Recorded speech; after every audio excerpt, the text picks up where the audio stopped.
అస్మశ్రీ గురుభ్యో నమః. వారఫలాలు కార్యక్రమానికి స్వాగతం.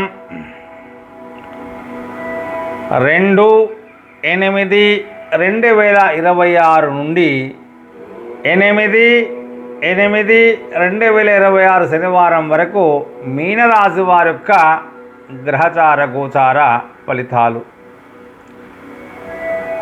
ఈ వారమంతా కూడా రవి గురుగ్రహము కర్కాటక రాశిలో, కుజుడు అదేవిధంగా బుధుడు మిథున రాశిలో, శుక్రుడు కేతువు సింహరాశిలో, శని భగవానుడు మీనరాశిలో, రాహువు కుంభరాశిలో సంచారం చేస్తూ ఉన్నారు.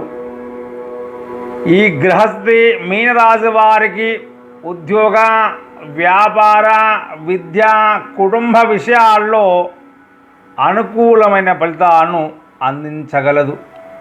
అయితే కొన్ని విషయాల్లో సహనం, ఆలోచనతో వ్యవహరించడం చాలా శుభదాయకం. ఉద్యోగంలో మీ ప్రతిభకు మంచి గుర్తింపు అనేది లభిస్తుంది. కొన్ని బాధ్యతలు చేపట్టే అవకాశం కూడా ఉంది. ఉన్నతాధికారుల యొక్క సహకారంతో పెండింగ్లో ఉన్నటువంటి పనులన్నీ కూడా మీరు పూర్తి చేయగలుగుతారు. ఉద్యోగ మార్పు కోరుకునే వారికి శుభవార్తలు వచ్చే అవకాశం కూడా ఉన్నది. వ్యాపారంలో కొత్త బాధ్యతలు, కొత్త అవకాశాలు, ఆదాయం కూడా బాగానే పెరుగుతుంది. కొత్త పెట్టుబడులు లాభదాయకంగా మారవచ్చు. భాగస్వామ్య వ్యాపారాల్లో పరస్పర విశ్వాసంతో ముందుకు సాగితే మంచి ఫలితాలను మీరు పొందగలుగుతారు. ఆర్థికంగా పెరుగుదల ఉంటుంది. ఏవైతే నిలిచిపోయిన పనులు, బాకీలు అన్నీ కూడా వసూలవుతాయి. అయితే అనవసరమైన ఖర్చులు తగ్గించి మీరు సాధ్యమైనంత వరకు పొదుపు పైన దృష్టి పెట్టడం చాలా శుభదాయకం. కుటుంబంలో సంతోషకరమైనటువంటి వాతావరణం ఉంటుంది. జీవిత భాగస్వామి, సంతానం నుంచి ఆనందకరమైనటువంటి వార్తలు వినే అవకాశాలు సంపూర్ణంగా ఉన్నాయి. బంధుమిత్రులతో కలయిక శుభప్రదంగా ఉంటుంది. విద్యార్థులందరికీ కూడా చదువుల్లో మంచి ఏకాగ్రత ఉంటుంది. పోటీ పరీక్షల్లో, ఉన్నత విద్య కోసం చేసే ప్రయత్నాల్లో విజయం సాధించగలుగుతారు.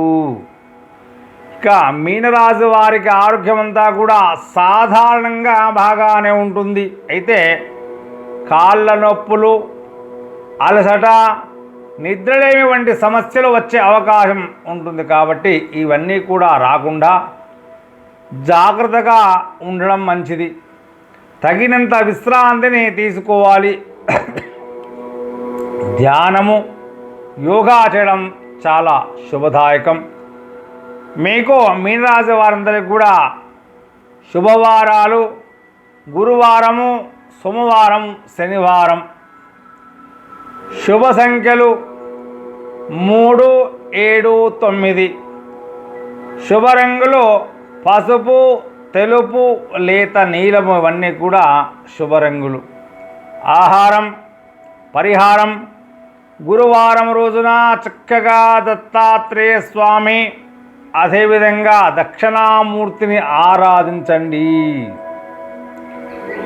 ఓం శ్రీ గురుభ్యో నమః అనే మంత్రాన్ని వీలైన సార్లు జపం చేస్తూ ఉండండి.